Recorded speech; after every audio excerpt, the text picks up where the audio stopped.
বনলতা ঠাম্মার ঘরে বা আলমারি খুলে চুরি করতে ঢুকে এক এক করে সব বের করতে থাকে, চুড়ি গয়না সব কিছু বের করতে থাকে। তখন মনে মনে ভাবে যে আরেকটু নিলে ভালো হয়, আরেকটু নিলে ভালো হয়। এইভাবেই প্রমাণ হয় যে বনলতাই আসল চোর। তারপরে বনলতা ভাবে যে আরেকটু নিলে ভালো হয়। তারপরে ভাবলো না, ঠিক আছে, এই পুরনো গয়না তো, ভারী ভারী গয়না ঠাম্মির সব, এই এতটাতেই ঠিক আছে। কিছুটা কিছুটা একে ময়ূককে দিয়ে দেব, আর কিছুটা বাকি আমার কাছে রেখে দেব। তারপরে এই নিয়ে চলতে থাকে। এই নিয়ে চলতে থাকার পর গয়নাগুলো, কত ভারী ভারী গয়না, সব নিতে থাকে। বনলতার লোভ কমে না, বনলতার প্রচুর লোভ, আর এইসব গয়না দেখে আরও লোভ বেড়ে যায়। বনলতা তারপরে ভাবে, ঠিক আছে, এবারে রেখে দিই। তারপরে বের করাতে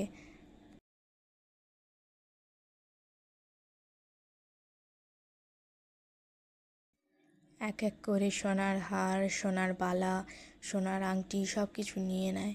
বনলতার লোভ এত যে বনলতা চায় সবই নিয়ে নিতে। তারপরে ভাবলো, সব যদি নিয়ে নিই তাহলে আমাকে তো পুলিশ ধরে নেবে।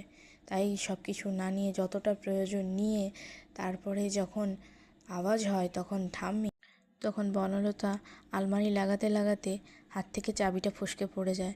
তখন আওয়াজ হতেই ঠাম্মির স্নানঘর থেকে ঠাম্মি আওয়াজ দেয়, কে কে ওখানে? তখন বনলতা চট করে চাবিটা ঘুরিয়ে দরজাটা লাগিয়ে দেয়। আলমারির দরজাটা লাগিয়ে তখন নিজের ওড়না পেতে সব গয়নাগুলো গুটোতে লাগলো। আলমারিটা লাগাতে ঠাম্মি তখন দরজা থেকে আওয়াজ দিচ্ছে, কে ওখানে, কে ওখানে? তখন বনলতা আলমারির দরজা লাগিয়ে খাটের বালিশের তলায় চাবিটা রেখে দিয়ে খাটটা ভালো করে গুছিয়ে বনলতা বাইরে চলে যায়।